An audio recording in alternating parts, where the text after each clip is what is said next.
In this session, we're going to be exploring the effect of kinetic energy in quantum mechanics again, but particularly emphasizing the properties of energy quantization and finding the particle within that particular system. A quick recap from the previous session: what you should be able to do is you should be able to write down the form of the wave function for the particle in the box, identifying the wave nature and what form of wave will fit within the boundary conditions. You should also be able to explain why it is that particular mathematical function and why it conforms to these boundary conditions. You should also be able to explain why the boundary conditions are what they are and how they originate. Once you've identified that the wave function has a general form of a sine function here, you should be able to identify the value of the constant k in the wave function using those boundary conditions. So remember, think what happens to the wave function at the boundaries, and can you identify a value for the wave vector k. Okay, once you've done all of this, you should have identified your wave function as having this form here, the n pi over L being the wave vector k. Let's go back to the Schrödinger equation. Remember, this is a differential equation, and remember, a solution is a function which will fit in here, which when we find the second derivative, it returns the original function multiplied by a constant. So let's find the second derivative of this. Well, finding the second derivative, we end up with a constant here. All of this in the bracket is the second derivative of that wave function multiplied by the h bar squared over 2m term that we had before. If we look at this, we've got our original function back multiplied by a constant value here. This means that our eigenvalue, or our energy term for the eigenvalue, is h squared n squared over 8ml squared. Remember, this h bar is h over 2 pi. We square it, the pi's will cancel, and this gives us our final energy term. This tells us the kinetic energy of a given energy level. So this n is our principal quantum number. So if we have n equals 1, we can find the energy term. N equals 2, which would be this wave function here, we can find the energy, and so on and so on. What we should find is, as we work through the energies, the energy of the first level is given by h squared over 8ml squared. The second level is 4 multiplied by the original term. The third level, corresponding to n squared, should be 9 times the original term, and so on and so on. It's useful to be able to identify the kinetic energies between levels as well, what the difference in the energy level might be. If we want to find the difference in the energy level, we simply need to find delta E, which is the energy of the n plus 1 level minus the energy of the nth level. Doing a quick work through of this, if we consider n and n plus 1, so we just have 2 energy levels, we want to find the energy of the n plus 1 state and the energy of the nth state. And this says that delta E is simply equal to the energy of the n plus 1 state minus the energy of the nth state. Okay, so we simply need to put these values in. So let's just keep them as general terms, n and n plus 1. That means we find that h squared times n plus 1 squared over 8ml squared minus h squared n squared over 8ml squared. Now these terms are constant, so we can take them out as a common factor, and what we end up with is h squared over 8ml squared multiplied by n plus 1 squared minus n squared. If we multiply this out,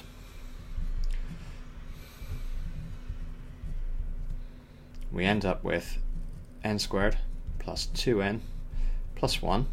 That's simply this term here squared minus the n squared, and what we end up with is h squared over 8ml squared times 2n plus 1. And that will give us the energy separation regardless of which energy levels we're moving between. So as long as we know the quantum number of the originating energy state, we can always calculate what the delta E will be.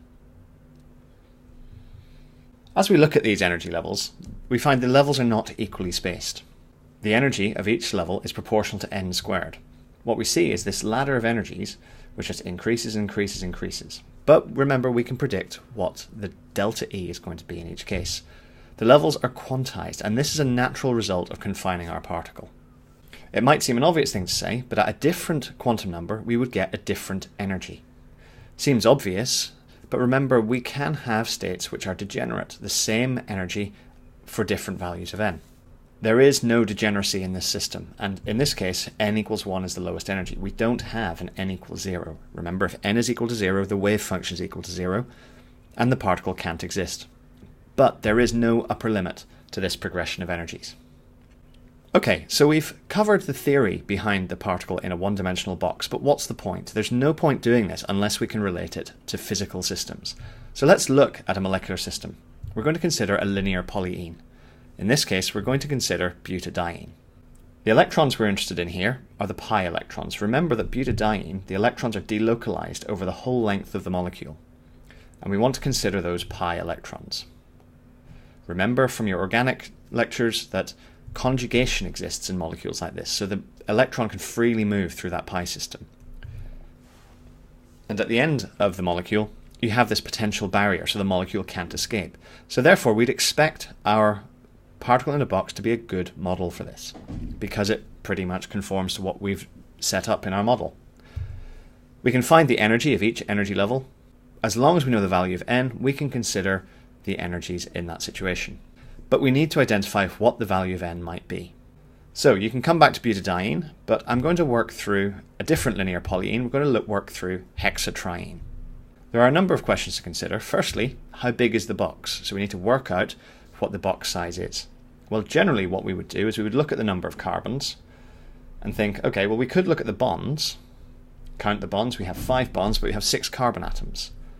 However, the molecular orbital is expected to protrude slightly at either end of the molecule. So if we say that each carbon contributes 2 half bonds, then we can say that if we have the number of carbon atoms multiplied by the average length of a carbon-carbon bond, that would give us the overall box length. So in this case, the number of carbons is equal to 1.4 angstroms.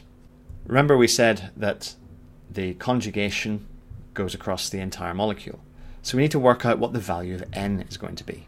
In this case, we think we're only interested in the pi system. We're only interested in the pi bonding. So the pi electrons, how many do we have? Well, we have 2, 4, 6 pi electrons here. So the value of n for the HOMO. This will allow us to calculate the energy of transition between the highest occupied molecular orbital and the lowest unoccupied molecular orbital. We can then compare that to an actual measurement made in the laboratory, where the lambda max, the absorbance wavelength, is 258 nanometers, and look at how our predictions match up. So if we quickly run through some aspects of this calculation, well, we need to work out what the value of n is. So our value of n comes from how many electrons we have. So we have 6 pi electrons, and what we want to find out is how do they fill up our energy levels in our particle in a box. Well, remember that we can have 2 electrons in each orbital. So if we number these, and we can carry on going as much as we wish, but what we're interested in is how do we fill up from the bottom? Well, we're only considering the pi system, remember? So we fill this up, we've got 1, 2, 3, 4, 5, 6 pi electrons, filling up to n equals 3. So our delta E that we are considering is h squared over 8ml squared times 2n plus 1. In this case, we're considering n equals 3, so we then 2n plus 1 becomes 7. Delta E is 7h squared over 8ml squared. This gives us our energy in joules. If we want to find the wavelength of absorption, we simply remember that E is equal to hc over lambda. Rearrange, we get our wavelength is equal to hc over E, which is equal to c times 8ml squared over 7h. Remember the h is cancelled, so this is what we end up with here. We can then put values in. If we put the values in, we find out that the prediction gives 332 nanometers. which is slightly different. We would expect to have some level of difference, but it's pretty good. It's the same order of magnitude. The next thing we'd like to do is to locate the particle. Now remember, according to the uncertainty principle, we cannot identify an exact position of the particle. Okay, so we cannot identify an exact position because of that uncertainty in momentum, the uncertainty in position, and other factors as well. But what we can do is we can quantify the probabilities in a given region. So if we find the square of our wave function, plotted here in the red, this allows us to determine the probability of finding it in a given region of space. But we don't have all the information about the wave function yet. We need to be able to find a value for this A term. We need to be able to normalize this wave function. So how do we normalize it? Well, first of all, we need to do an integration. And then we need to find a set probability. Now remember, we've said the particle has to be in the box. So that means the probability of finding the particle underneath this curve, anywhere between 0 and L, must be 1. There's a certainty of finding the particle between 0 and 1. This gives us a constant value against which we can find our scaling factor A. Now remember that psi star is the complex conjugate of the wave function. A wave function has a complex origin. It has imaginary and real components, and we need to be able to remove this, because if we don't, we end up with a nonsensical number when we find a probability. Also remember that the wave function can also be negative, but we can't have a negative probability. So we have to square it to get rid of those negative values. When we do this normalization, we find that we have a value of A of root 2 over L. I've made a separate video showing how this number comes about, but it's important you recognize how the integration is done, because you will need to be able to find the particle in a given region of space. So when we have our integration, we can locate the particle between given limits. So whatever the limit might be, we simply need to do an integration. So we take the square of the wave function, or rather the wave function multiplied by its complex conjugate, psi star, and integrate between the limits of x1 and x2. Once we put our values in, this allows us to find the probability of finding the particle in any region of space within the molecule. So the general method for doing this is to square the wave function. So let's look at this. If we look at our particle in the box and we take the square of the wave function for each of the first 3 wave functions, we see that we have the negative values of the wave function become positive, but we also see regions of 0 probability appearing. These are areas where the wave function passes through the 0 value. We call these nodes, and they are a region of space where you will not find the particle. The particle will simply not exist at those points. What we see is at the ground state wave function, there are 0 nodes. We have 1 at the second, 2 at the third, and you'd expect to have the same progression. The higher the energy of the state, the more nodes there are present. And these are regions, remember, where we will not find the particle. At n equals 2, we will not find the particle in the middle of the box. It just will not happen. And this is a key feature in quantum mechanics. The presence of these nodes is a natural result of quantization of energy levels. You've already come across the idea of nodes when you think of your atomic orbitals, whether you have S, P, D, and F. So S is spherical, you don't see any nodes there. A p orbital, on the other hand, has 2 lobes with a node in the middle. You won't see the electron in the middle there. D has 2 nodes, F has 3 nodes, and so on, and so on, and so on. To summarize the particle in a box, remember that we have an infinite potential outside the box. That means the wave function has to be 0 outside the box. Because of that continuity requirement, the wave function has to come to 0 at the edge of the box as well. This confinement leads to quantization. It's a natural result of quantization because we can only fit certain shapes of waves inside the box while we tie the ends to 0. If we want to find probabilities within the box, we simply square the wave function and integrate it, which leads to nodes in the distribution across the box, areas of space where the particle will not be found. The more nodes there are, the higher the energy of that state.